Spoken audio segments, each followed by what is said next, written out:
Good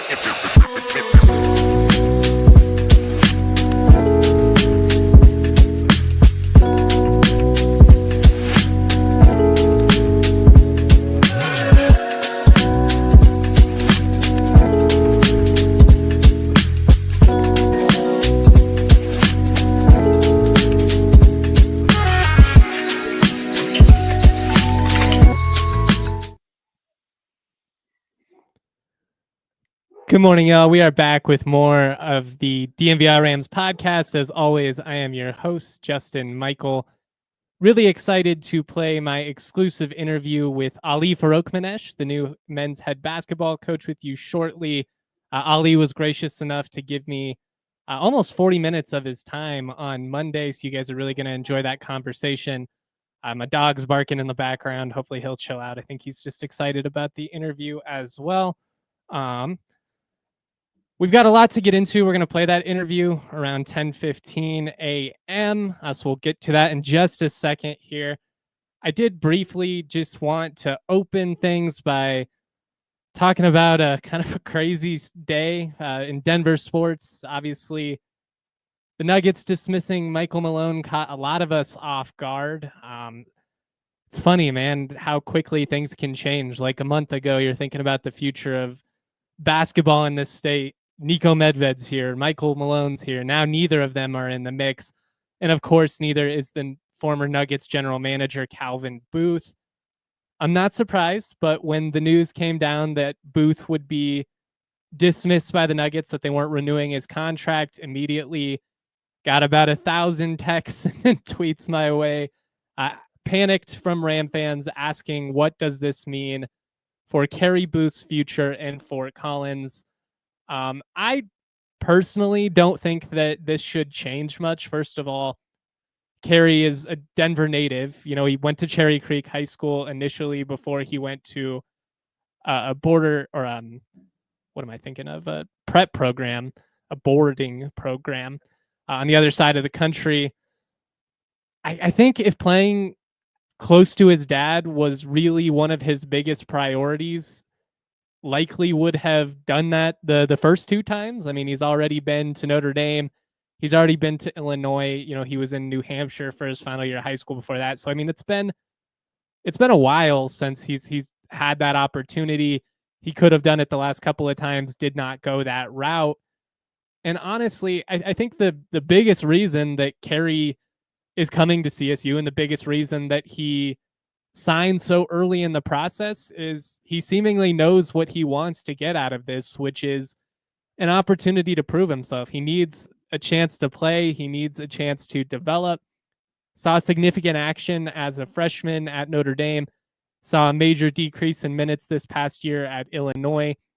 He's only 19 years old, despite, you know, going into his third year of college here. So a lot like Torrey Horton was back in the day. He's a younger guy.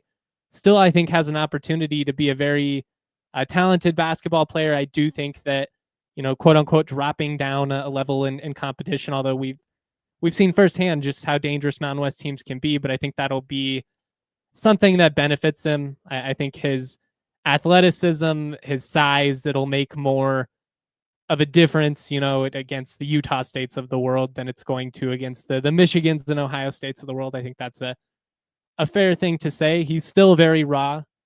He's, I think, best case year one Neat Clifford, and that's probably the too optimistic of a viewpoint, if we're being honest, just based on how little he's played over the last year and a half or so.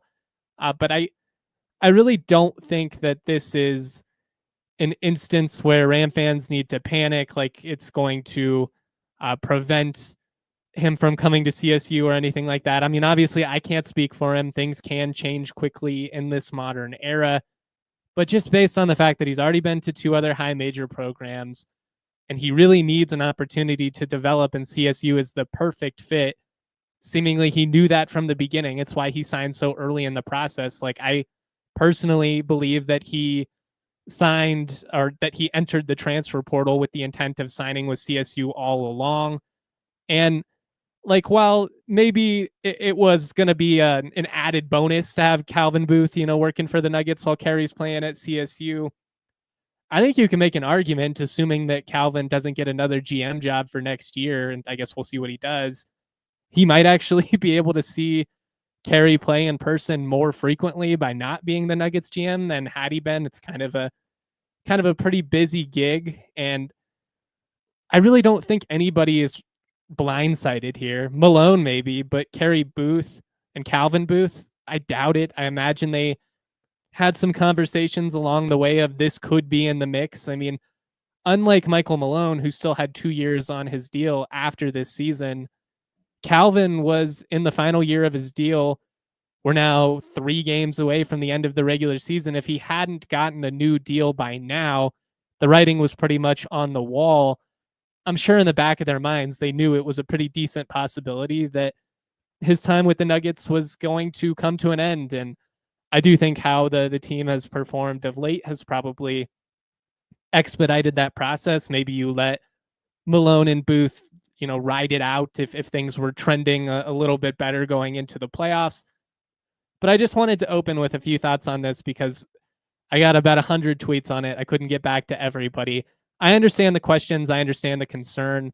Personally, I don't think it should make too big of a deal, but I guess we'll have to see. If you've missed it in the last couple of days, it is now official. Carey Booth has signed, as well as the other transfers, Josh Pasquarelli and Jace Butler. When I had originally talked with Ali on Monday, that was not the case. We couldn't go quite as in depth on some of the guys just because of some of the silly rules that are honestly pretty outdated at this point. Coaches aren't technically allowed to comment on the record about players before they've signed their national letter of intent. Those have now gone through, so all those 3 signings are official. I've talked before about what the roles might look like for everybody, and now I've gotten a little bit more clarity based on kind of some things I've heard off the record from the staff.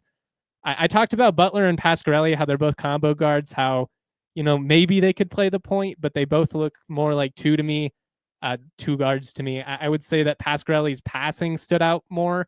And like, if I was talking myself into those guys running the point, he would be the guy that I think could pull it off.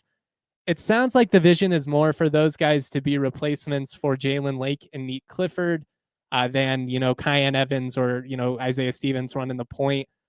I think that's still probably one of the biggest needs for CSU here. And we're about to find out in the next week or so who some of the next commits might end up being. But I do think that they've done a nice job here of going out and addressing positions of need, getting guys with high ceilings, nice athletic backgrounds.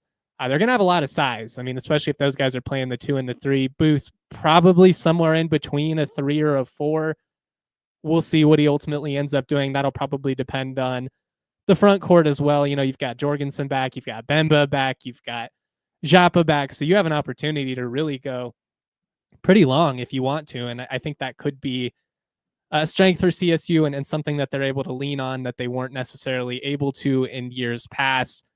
But a crazy, crazy day in the Denver sports world between Michael Malone and Calvin Booth and the potential impact on CSU off of that. And now, it's come out that Gabe Landeskog is on loan for the Eagles. Sounds like he might play for them in Loveland this weekend. So if you're in NoCo, potentially kind of a unique opportunity to be there for a special moment in Denver sports history. I'll be there for DNVR on Friday and Saturday night. Hopefully he does play. We shall see. I'll also be at football these next couple of days, so we'll be talking about that. Really encouraged by the direction of the running back room. I think the tight ends have an opportunity to shine. Lots to get into, but that's kind of where we're at as far as the latest. I just wanted to give a couple of thoughts on the Calvin Booth situation, give an update on the transfers, let everybody know that they have in fact signed. We're going to get to that Ali interview here momentarily.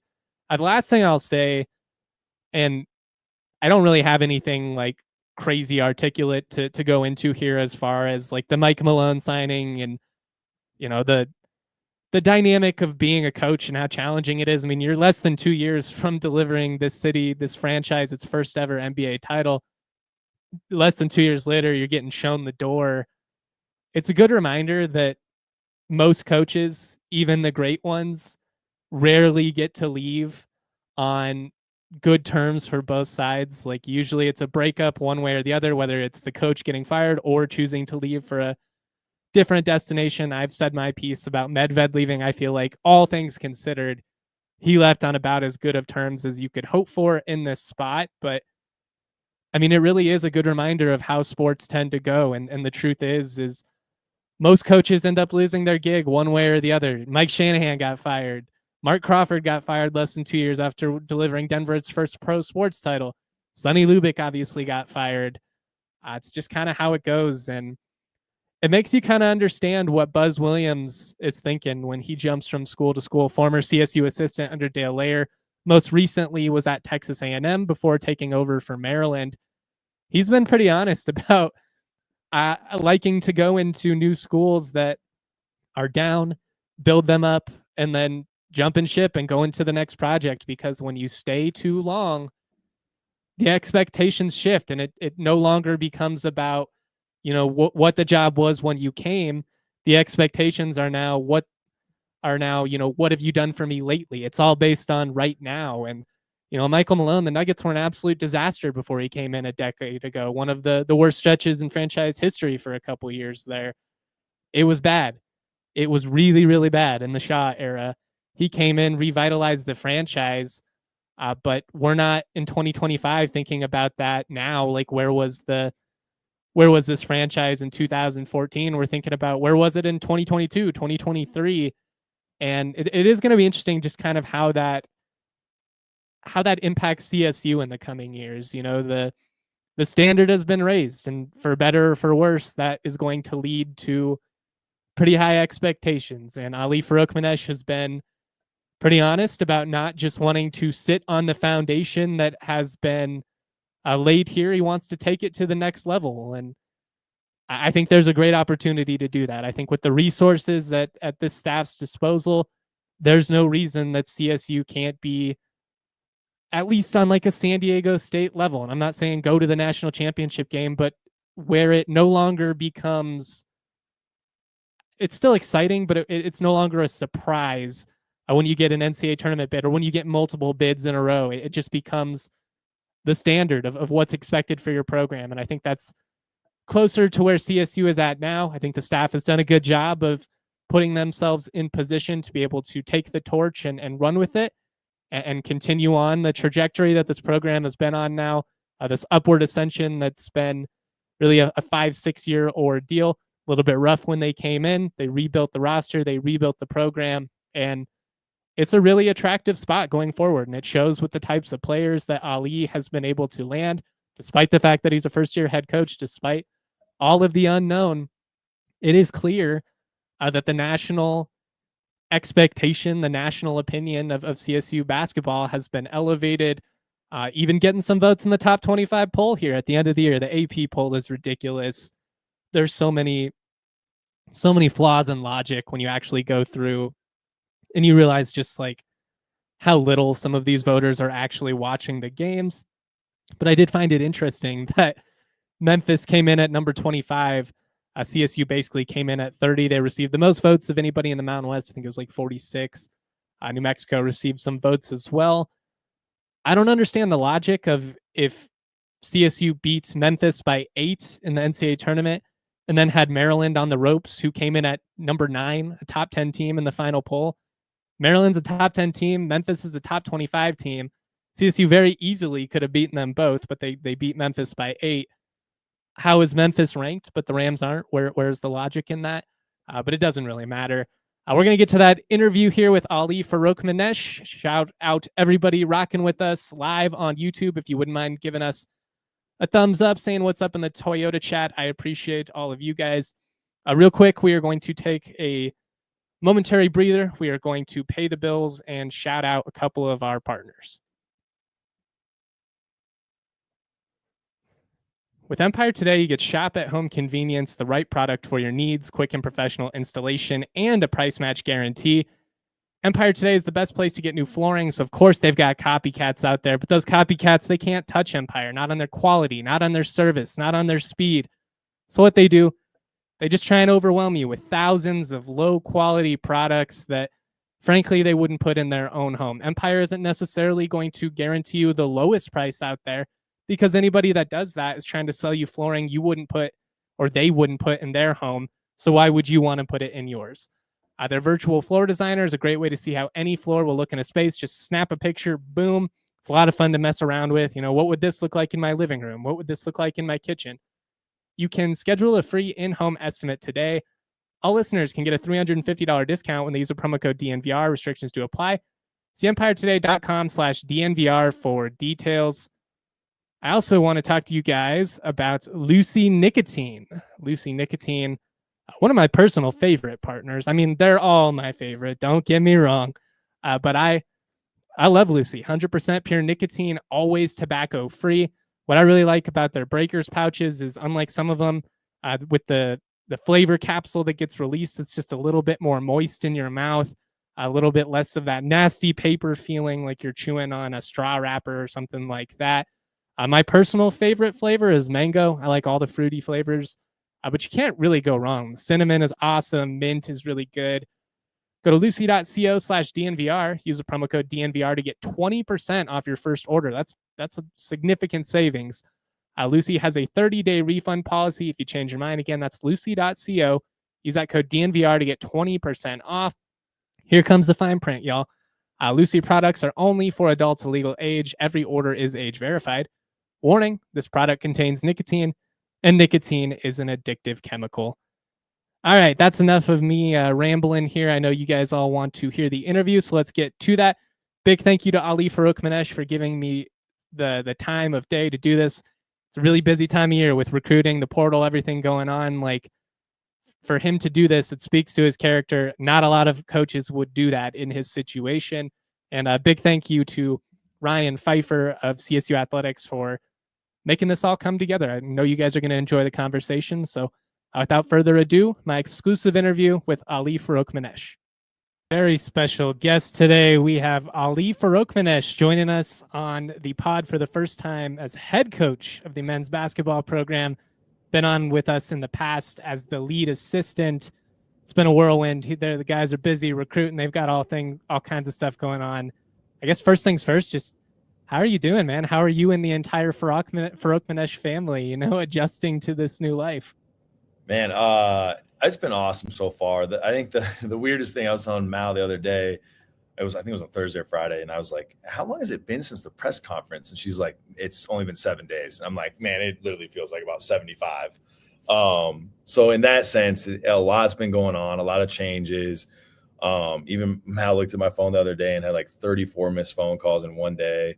So it's hard. I think the hardest thing, to be completely honest about it from my standpoint, is just not being able to reach back out to people that have reached out to me yet. I think that's the hardest thing. And also giving myself some grace, knowing that like there's a few other things I need to take care of to do right by the job first before I get back to everybody else. But there'll be a time and place when I'll be able to get back to everybody. This new calendar is just absurd. Like the last couple of years, I mean, being a basketball coach was always intensive. And I know that there are a lot of fans that'll hear me say stuff like this and kind of roll their eyes, just because I think it's no secret. Like, you make pretty good money in that industry, but I just don't know how you guys do it these days. Like, to go from the grind of March Madness immediately into trying to build your roster for next season. This season's not even over yet. Like, what are we doing?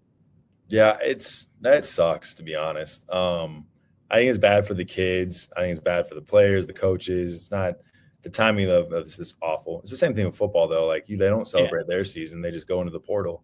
You got kids even finishing their seasons out knowing they're going in the portal like a day before, and then their team loses and they're already at another school 2 days later.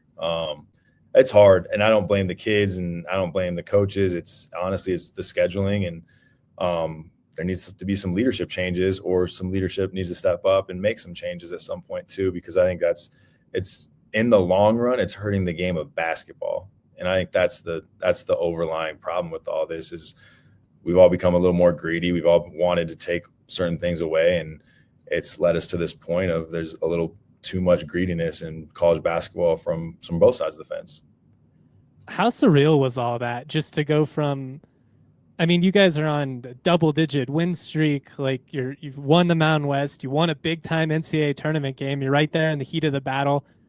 Obviously, some calls don't go CSU's way in the end. I think, minor aside, I don't know if refs know what a travel is. It feels a lot like a catch in football these days. Like you can debate it back and forth. But just how weird was it to go from that, you're in the heat of it, you guys are grinding, hoping to make a Sweet 16, to within 36 hours, like it's all over. Now Nico's going to Minnesota. You're hoping to get the job, obviously. Like it felt like it kind of ended like that. Yeah. No, it did. Like, and I felt bad for our guys. There was not even an opportunity to grieve about the season in some ways. Like I think you have to, when your season ends, it literally it's a whole process. There's the grieving point when like you're kind of going through the season's over and it is going to be different. You got people moving in and out, then everything's new. You go back to all of a sudden you have free time, which these guys never have. And there's so many different changes with that. And then on top of that, for us, you have Nico that's gone literally by noon the next day, already in Minnesota. So they lose on Sunday, we get back, and then by noon the next day, we're all finding out that there's going to be an even bigger change. So I think for those guys to be able to process all that in the span of 36 hours that's not normal. And then again, 36 hours later, or 72 or however long it took, excuse me, then they got to process that they don't know who their head coach is yet. And then I'm run in and say, hey, it's me. And I think all of that put together, that's hard for an 18 to 22-year-old to deal with and try to make decisions on what they're going to do next too at the same time. Was that a weird process for you to be involved in individually? Just because, I mean, you've been with Nico, for 8 years. You guys are really tight. I think anybody that actually knows Nico personally is excited for him. Like it's a chance to go back to his alma mater. He's earned it. But you're in the weird spot of like having to still coach these kids. The writing's kind of on the wall from like the beginning of the Mountain West tournament on. Like it wasn't a big secret that he was very much in the mix for that gig. Like how do you balance all that? Yeah, I can probably say this now. It got really awkward when we're playing Boise State, and it went quiet when Kyan got the flagrant one. And you start hearing the Boise State crowd start chanting Minnesota in the middle of the game. That got a little awkward. But it's part of it. And anybody that, just what you said, everybody that knows Nico, like that's home. That has a different feel for him. And I think it still was hard for Nico to leave. I mean, you're looking outside this window right now and I can see Long's Peak and Horsetooth right outside this office and the sun's shining. It's just not an easy place to leave. And I think he struggled with it still, even knowing that that's home. He coached there. He was a manager there. He went back and then was an assistant coach, then got bumped up to be one of the top assistants when Dan Munson got let go. So that has a different feel than just another job for him. I mean, his mom and dad live there, and they're 84 years old. So that's part of it too. And then his two brothers live there. So, I mean, it's more than just he went to school there. There's a lot more dynamics to it. And I think there was a bunch of things that it was not going to matter whether he was going to leave or not. I'm with you. I mean, I think it's hard to turn down just on a human level. Like obviously there's the professional element of it, of a chance to coach in the Big Ten, and there's the monetary element of it. Like we all get it. Every school has a certain amount of resources. There's levels to all this. But I do think it is a little bit of a bummer that it just ended so quickly. Like you said, I get that the calendar is what it is, but just this team was so special. And like, I don't know. I remember talking to you like after games off the record back in like mid-January, and it was kind of like, I don't know. I feel like this team is maybe starting to turn a corner. And obviously like what happened would have been the most optimistic projection of all time. People would have called me a total homer, but you could feel that something switched. And like, by the time we got to February, I just kind of consistently was like, look guys, they're going to have to do something remarkable. But I think the possibility of making the tournament is much more realistic than we all would have thought, mid-December. And to do that, like just what a special run it was. And what was it like to be a part of that?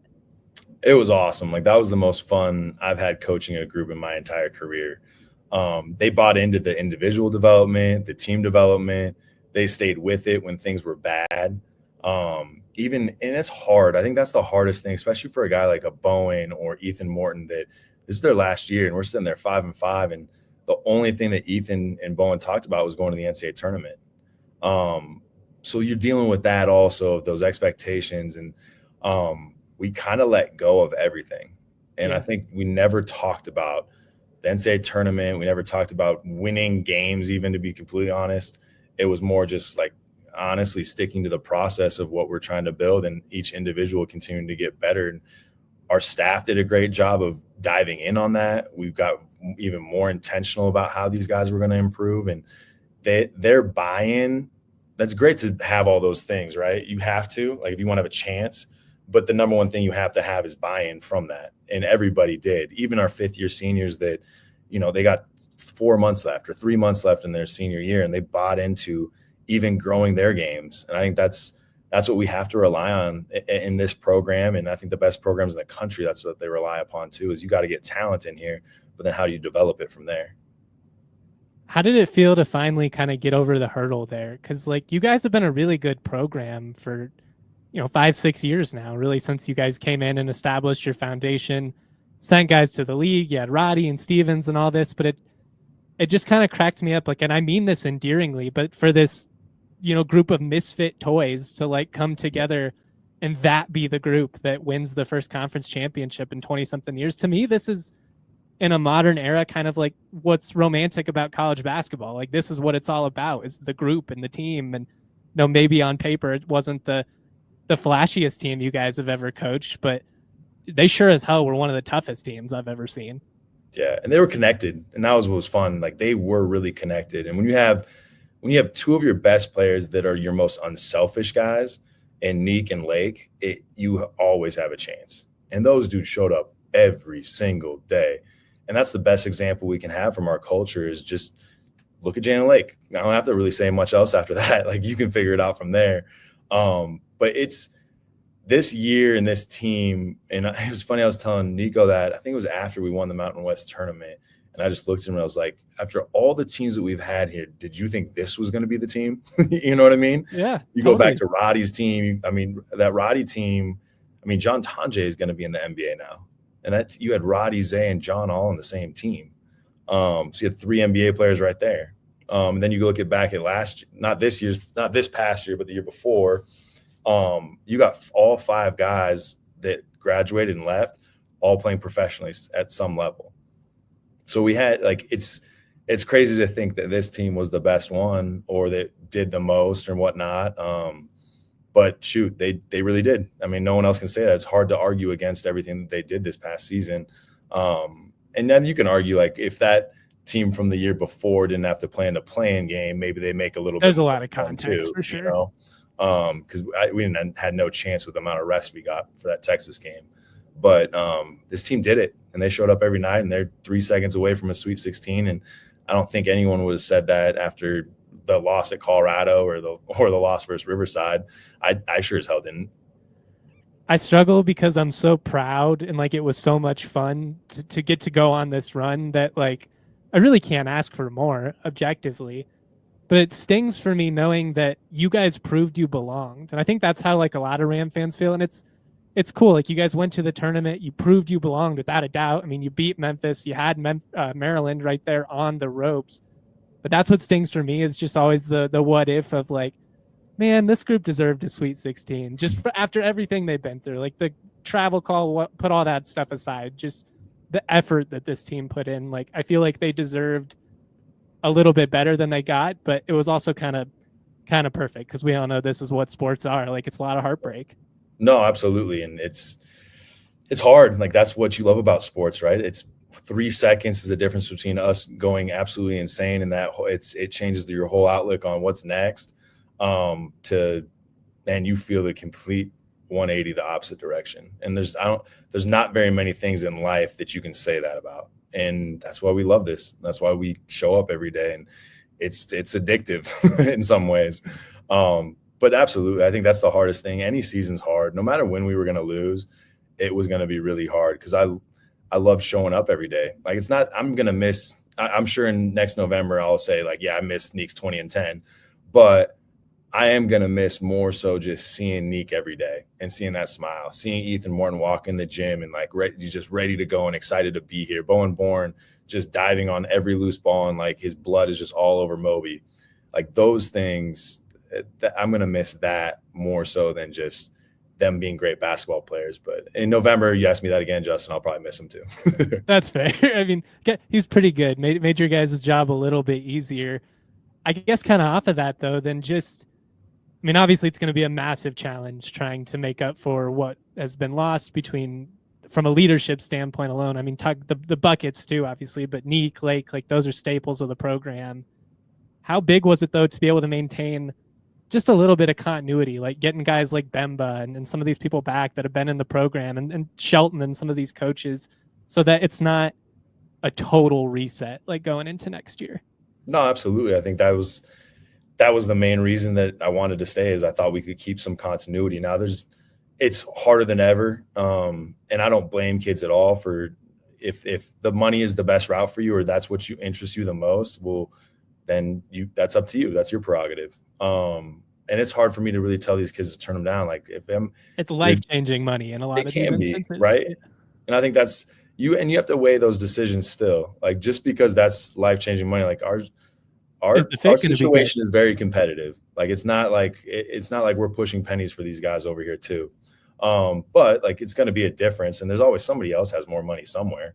But now you have to weigh that decision. Is this the best thing for your long term of your career, or is this the best thing for next year only? And that's what you have to weigh. Like what is your decision? What are the consequences that go with this? If things don't go well, where are you going from there?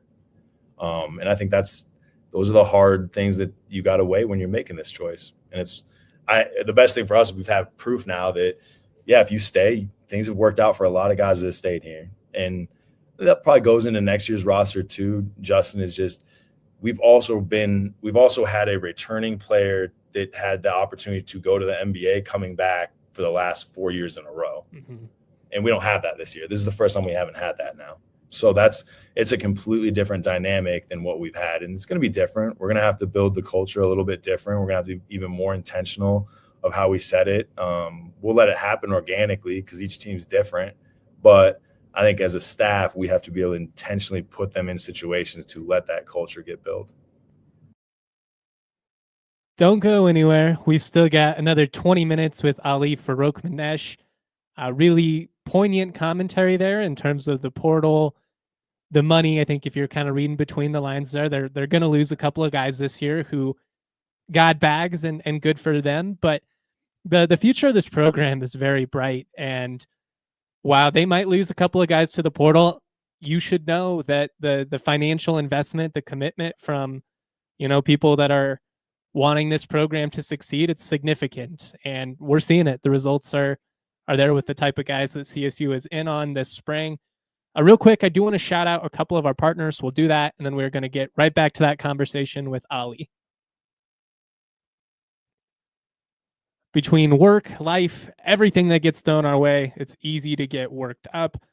Our partners at Coors Light encourage you to choose chill, to rise above it. If you get snowed in, why not turn it into a movie night? Watch all the Harry Potters or something like that. Maybe you're planning on going to the pool. There's some, thunder and lightning or something like that. Read a new book. Life is all about adjusting and dealing with the things that get thrown our way. I've certainly been dealing with a few myself. Spent about 90 minutes on the phone with my insurance company yesterday. Talk about a nightmare. I could use a little Rocky Mountain water myself by the time that was all said and done. When the mountains turn blue, it's as cold as the Rockies, cold lagered, cold filtered, and cold packaged for a smooth finish. Choose chill this spring, then reach for a Coors Light. Get Coors Light delivered straight to your door when you visit CoorsLight.com/DNVR, or you can find it pretty much anywhere that sells beer. Celebrate responsibly. Coors Brewing Company, Golden, Colorado. I also want to shout out Shady Rays. Shady Rays, an independent sunglasses company, but they're doing it as good as anybody out there. Rated 5 stars by over 300,000 people. Durable frames, crystal clear optics, making them the perfect option for any outdoor adventure. I wear my Shady Rays while I'm hiking. I wear them on the Western Slope. I also wear them on the Las Vegas Strip. You can wear them with the a dress shirt with, your Columbia rain jacket, whatever. That's what's perfect about Shady Rays. They've got a little bit of something for everyone. And if you're out on the Vegas, hitting the strip and, maybe having a couple of adult beverages and maybe you lose your Shady Rays, you can rest easy because every single pair is backed by lost and broken replacements. Exclusively for our listeners, Shady Rays is giving out the best deal of the season. All you got to do is go to shadyrays.com, use that code DNVR for 35% off polarized sunglasses. Try for yourself the shades rated 5 stars by over 300,000 people. Here is the second half of that interview with Ali Farokhmanesh. What you guys have been able to do so far. I mean, you guys have really made a splash in terms of some of the names that you've been able to pick up here. Yeah, it's been great. I don't think I still can't talk about 2 of them yet. I was going to say, I know that gets a little wonky in terms of whether they've signed or not. Paperwork that has to go through. It's obnoxious, to be honest. But so I can't talk about that yet. I also know that like none of the stuff that's happened has equated to a single win yet. So it's great. Like I'm really excited about who we've added. The future is bright. I like positionally what we've done. We still have some more work to do in terms of finishing out this roster. But I like where we're at. I like the guys that we have coming set for visits after this dead period ends. And we just have to keep working. But the guys we did add fit us culturally. They got a chip on their shoulder, and they want to be developed too. And we talk to them in these meetings. Like we will talk about develop and be very specific about how we're going to develop you and what we're going to do to get you there. Because if you're not bought into that, this place does not fit you then. Is that, I mean, kind of going back to what you said about having guys that have been able to prove themselves essentially, like David and Isaiah were one thing, but Neek kind of fits the mold of some of these guys that you were going after, where it's very much, had a lot of attention coming out of high school for whatever reason. Things didn't work out at a previous stop, but can that be a repeatable process, do you feel like, for CSU of, hey, like maybe you chased a flashier brand off the bat, but very clearly, like this is the place you want to come if you want to develop, if you want to get to the tournament, ultimately get to the league? Yeah, I think it's, and I hate always pointing out to the NBA guys. It's just, it makes it easier because everyone knows them. But the best part about what we have going from a development standpoint now is we can show you on paper through stats and through your eye test makes it easy too. But through stats and numbers and whatnot, we've shown we can develop an NBA player over a 4-year time span with Isaiah. Well, I guess technically 5, right? John Tonje for 4 years now has put himself in a place after being at Wisconsin. And then obviously Neek in 2-year career has changed his whole trajectory, and we can say what we want. Nobody had him anywhere when he got here at all. So for him to do that in 2 years, like that's impressive. And then you got David Roddy who did it in 3 years. So from a development standpoint, this is what we talk about is most of the guys that we recruit, like I believe this, will get better wherever they go, because the guys that we typically recruit are the gym rats with a chip on the shoulder trying to prove something. For us though, like how do we get that to go from this movement? Can you see that? Is that good? From that movement to like, we want a rocket ship development. We don't want an airplane takeoff. Like we want a rocket ship. And so we talk about the acceleration process of that. And I truly believe it comes from what we do intentionally, how we eventually figure out what their motives are, and then how they think and how they learn, because every kid's different. And when you can get to that and you figure out those two things mixed with us viewing what we think they need to develop in to get better in our system, now you have a chance to have a rocket ship type development and accelerate it as opposed to taking off like an airplane. This is potentially a loaded question just because college basketball recruiting, the portal, all of that, it's way different than even when you guys came to Fort Collins the first time. But do you notice that 3 tournaments in 5 years has maybe opened you guys up to a different caliber of recruit and prospect than say when you came in? Yeah, no, yeah, especially when we came in. But that's what you want to happen. We cannot lose the character piece of the type of kids we've gotten in the past. Mm-hmm. That can't change at all. Like that needs to be a staple from day one that we got here till whenever I leave here. Though that has to be a staple of what we do. But yeah, absolutely. been able to reach out and contact more kids that have been more talented than we've been able to in the past. That might not mean they're the right kid either, though. And so I don't know. I really don't care about what stars you're rated. Most of the guys that have not been the high star guys have been our best players. Isaiah Stevens' recruitment was way easier than David Roddy's, and like both NBA players, right? Yeah. Neat Clifford's recruitment was awful, an NBA player though, right? John Tonje might have been the easiest recruitment. Like, hey, do you want to come to campus? Okay, boom, signed. That's where it's different, and I think that's what we have to continue to do. Is there will be kids that we're going to have to battle out other schools for to get, absolutely. But then there will also be some kids that we're recruiting and nobody else is, and we have to trust ourselves on our own evaluations too, and not worry about what other people think. As long as we're getting the information and we're finding out who they are, and then we feel good about their talent, well, I don't need to know who else is recruiting them. What would you say to those that say that recruiting high school players in 2025 is more or less a waste of time because you're not going to be able to hang on to them? Like, I guess, what's your gut reaction when you hear, like, I think there's maybe some validity to the critique, but I think that's an oversimplification is where I'm at. Yeah, I don't know. Like, if a transfer is really good too, and I might lose them too. I don't know. It's just a good point. Yeah. Everybody, it doesn't really matter what year they are now. Like, you can leave any point you want to. Because it used to has it changed though? Like from when you came into the, like, I feel like obviously you were looking at the one year windows, but I feel like there was maybe a little bit more of, all right, like we're trying to do like more of a 2-3 year window thing here. And nowadays it's kind of just like, we have no idea who we're going to have next year. Let's just try and build the best team we can. No, that's what it is now. It's really this junior college model. Like you think you have what you have, but you also don't know. And it's almost like New Mexico when they thought they had JT Toppin. They're not recruiting another 4-man at that point. And so then he goes in the portal and you don't have 4 backup options ready to just come on campus the next day. So it's always moving. It's always fluid. I think it's just still, you have to build your roster in a different way, but you still have to build it the same way that we have in the past. It might just look a little different with how you do it.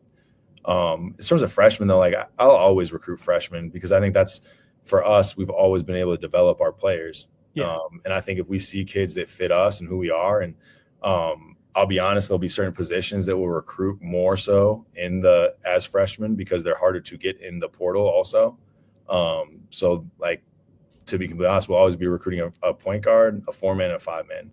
Those are the 3 positions that are the hardest things for us to get in the portal. So we will always be recruiting those positions as freshmen because those are also our most important. If those 3 understand the offense and what we do, we'll always have a chance.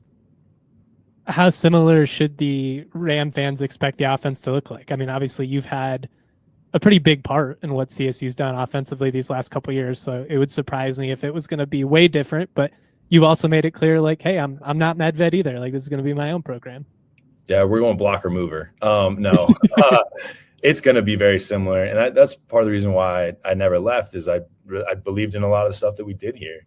And so it's not going to change a lot. There'll be some differences, little nuances and whatnot. Even over the last 7 years here, we were constantly tweaking stuff. Yeah, it's not some like stuff it's you might not notice. One thing. Yeah, you might not notice all the time, but I think we always have to tweak what we're doing. I love what we're doing right now, but in 2 years, this might be extinct, and I need to go find out what new things that we need to do to adjust to how defenses are playing us now too. I think you're always trying to stay one step ahead of whatever's changing or whatever's moving in the basketball world. That doesn't mean we need to just buy into, like, everyone was running, I don't know if people remember this, everyone was running that UConn skip pass to the corner for a 5-man to go to a zoom action. And then it was literally like everybody in the country added it. And so I don't want to be that. I don't want to be the Twitter team, but we will do things differently. We'll add stuff. We'll change stuff. And also we gotta adapt to the league. Like, what's changing in the league? How are people guarding us differently than they did 2 years ago, 3 years ago? And figuring out how we can do it from there. And so I brought Dave on. Like, so it's down to Dave Pilpovich to figure this out. That's actually exactly where I wanted to take this. And I don't want to take up too much of your time. I know you guys are slammed with recruiting and watching film, but the staff's starting to come together now. You got a little bit of continuity with Shelton and DeWeese. You bring over longtime Mountain West coach and Dave Polopovich, and then Today, actually, I guess I think we're official on that. Jimmy Foster coming over as well, so we can talk about him. What, I guess, was your thought process in constructing a staff? What was important to you there? I wanted the continuity with Tim and Deweese, and I was lucky enough to keep both of them. I mean, Tim's been on the West Coast and in this league as a player and a coach, so he gets it, and he knows what it takes to win in this league and what it looks like. And then obviously Deweese, the same thing. I mean, if you can this is not a shot at all, but if you can win at Wyoming and you can take a team to the NCAA tournament, you're doing something right. And to be honest, from a recruiting perspective, they had Marcus Williams, Avery Dussel, and Graham Ike committed to Northern Colorado at one point, and with Linder's staff. Like that doesn't happen. Something. Yeah, absolutely. So I know, and I've always like watched Deweese from afar and always thought he's so good at what he does. And he got, normally when you watch people and they get players that they're not supposed to, that is a good sign of a good recruiting coach. And Deweese fits that mold perfectly. And then adding Dave with just the experience of being a head coach, being in this league, and honestly knowing our offense a little bit more than most people, that was big for me. But the other thing, I needed someone that would help me see the blind spots before I see them. The things I don't know about being a head coach, I don't know. So I'm going to lean on him heavily to help navigate me in those different areas and stay ahead of things before they happen. And then Jimmy Foster's, he actually coached me at Kirkwood Community College as a GA. So this is like full circle right now. And he's been at Bradley for the last 15 years, I think, with Coach Wardle. And Coach Wardle, if anybody knows the Midwest and the Missouri Valley, like Bradley's always in the top 3 in that conference every single year. They always have players, they compete, they play hard, well coached. So Foster being around that program, that's huge for us. Like, and he'll be able to help recruit the Midwest. We've always had success in the Midwest. So I know he'll be able to help in that area too. But it's been fun so far adding these guys and building the chemistry of the staff. And we got a couple more spots we got to fill still in the process of that. But I like where things are going. I love the staff that we're building, and I want to make sure that that is almost as important as the players that we bring into the program is the staff. Like, it's that chemistry has to be at a high level. What would you say is your biggest remaining need as far as off-season additions go? Maybe another wing. Yeah, I mean, we got to go get a wing. We got to get a point guard, and that's in a point guard that can probably play the 2 a little bit too. But it's also just got to be the right fit. And I think we'll look through it. Like, I think that's the other thing from a basketball standpoint. We know what we're looking for and we know what we want from it. Now it comes down to, okay, can you actually get them?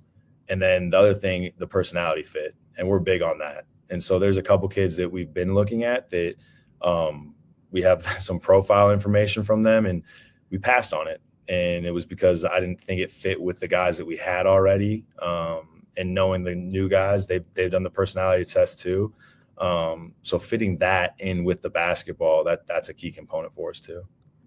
And just kind of the last thing I wanted to ask you about before I let you get out of here is just, you focus so much on the community element in Fort Collins and how much it's meant to you to stay in this community. And, you've got a gorgeous family and young kids. Like, what did that mean to you, that not only do you get to continue to stay somewhere where you've been a part of the ascension, like you helped create it, but also just a community that you seem to genuinely love? You don't have to move your young kids and, move them across the country or something like that. Like, just what did that mean to you, I guess, that you get to, stay and have this opportunity, but not have to uproot the lives of your entire family, which is a balance, I'm sure. Like, I can't imagine how hard that is as a coach of, man, this is a great opportunity, but I got 4 kids under 10 years old, like, can I really move them across the country right now? Yeah, it's hard. Like, every March, that's what happens. You just start going in panic mode a little bit, and because you don't know what's going to happen, what the future is going to hold, especially in today's age with how quickly things change. Yeah.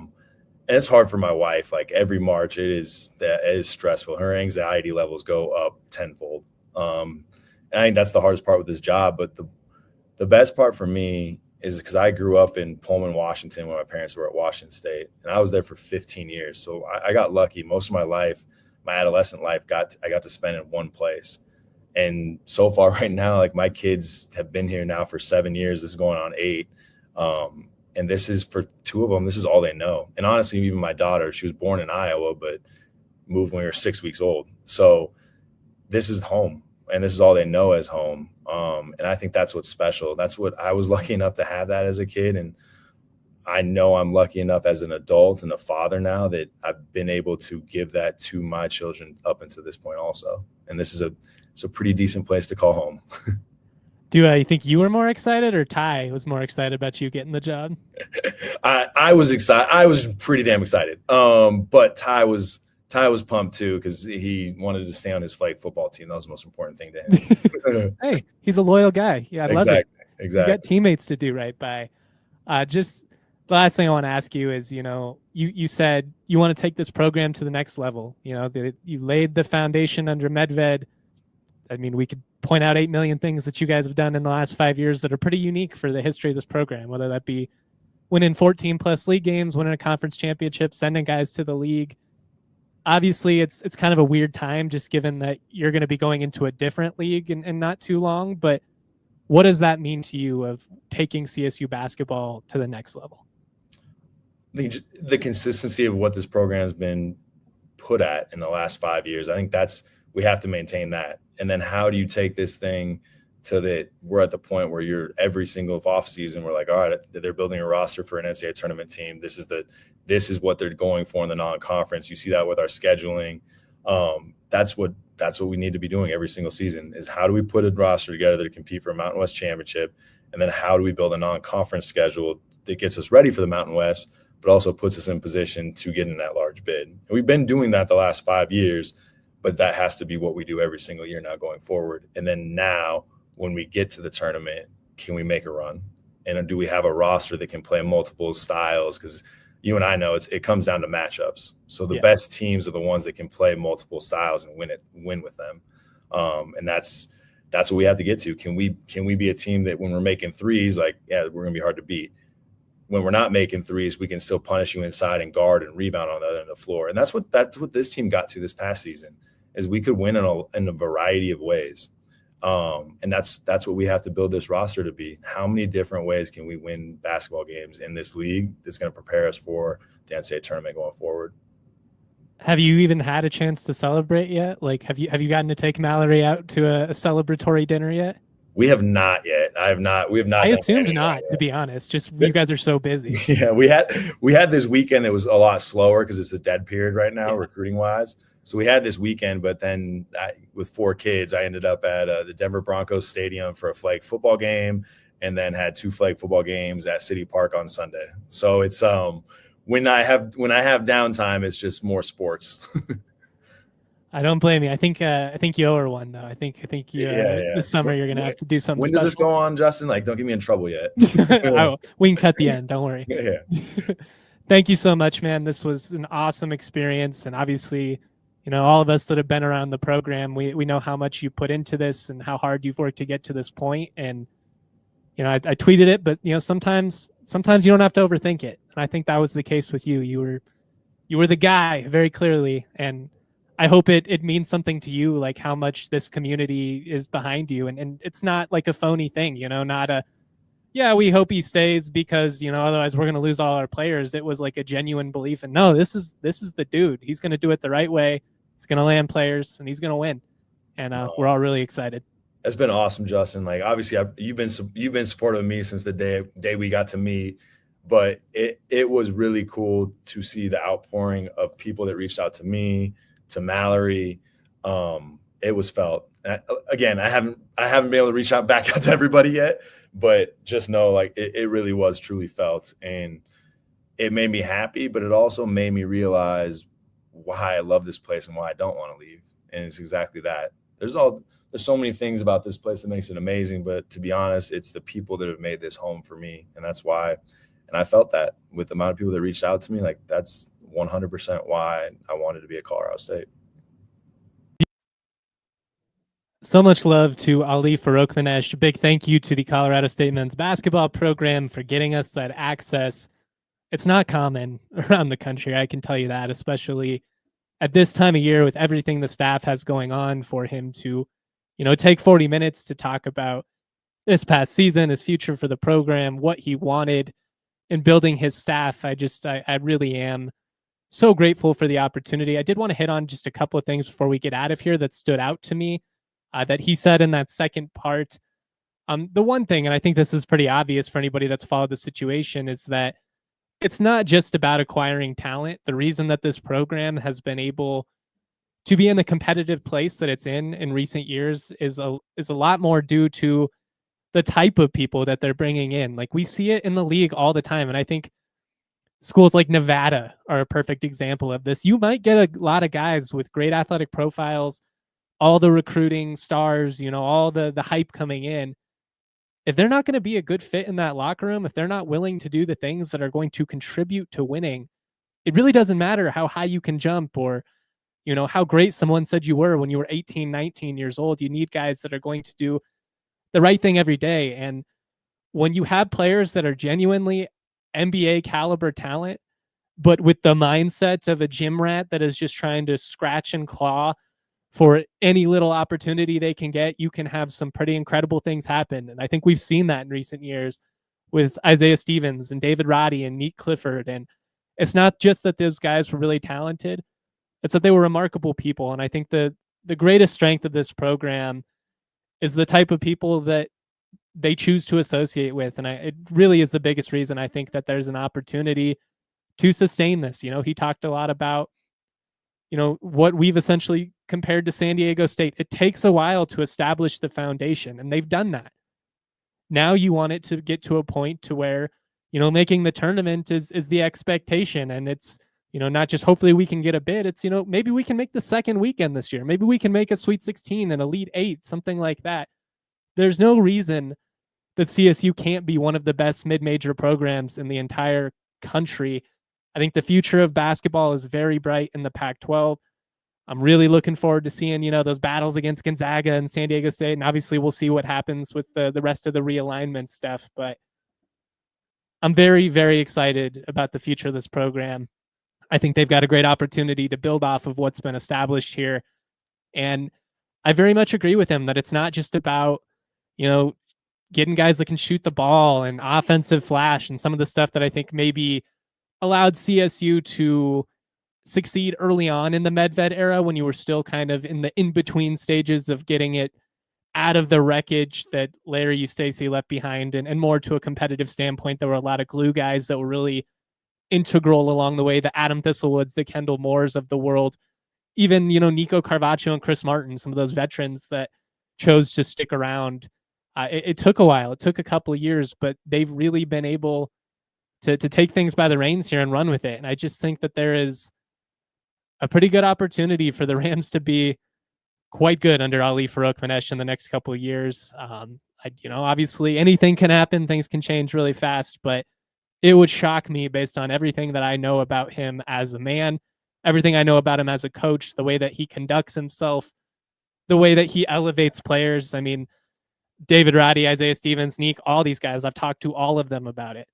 And they all talk about just how Ali was there for them and the relationships that they established. And it wasn't just about the basketball. Like, I really do think that's a big part of it as well. You're connecting with these guys, not just because you are going to be able to help them achieve their goals, but because you genuinely care about them and you genuinely want them to succeed as players, but also as men. And I think it's largely why CSU has been able to have the loyalty that they've had in recent years now.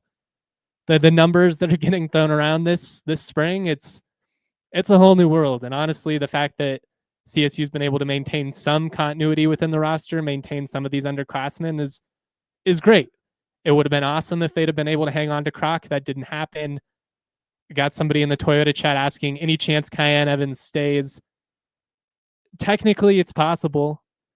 It seems like based on the way the staff is operating, they're recruiting under the assumption that he will be gone. Look, I've been pretty honest these last couple of weeks. I can't speak for Kyan, but I know the interest that he's getting is legitimate. I think the minimum of what he's going to get in the portal is $1 million. And with some of the numbers that are now getting thrown around, I think it really might be more like 1.5. North Carolina's in the mix now, like Missouri's in on him. There's legitimate blue bloods that are going after Kyan Evans. It's not just as simple as sticking with Ali or following Minnesota. It's a whole new world. And frankly, I can't blame the kid when he's getting that kind of money thrown at him. I could make the argument that sticking around and being in a perfect system fit might benefit you more long-term monetarily, but I also, $1 million, like it's tough to argue against. So big shout out to Ali. I really enjoyed having him on. We'll have him on the show again at some point before the season. I'm going to try and leave him alone a little bit here, let him catch his breath, let them build the rest of this roster out. But we'll obviously be talking plenty of hoops as we get closer to the season. We'll be talking about it all summer. We'll be talking plenty of football and recruiting and practice as well. A lot going on. If you wouldn't mind, giving us a thumbs up on YouTube, giving us a 5-star review on Spotify, Apple, all that fun stuff.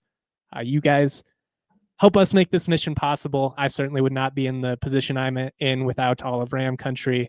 So much love, y'all. Always proud to be. Peace. We all silly like the mayor.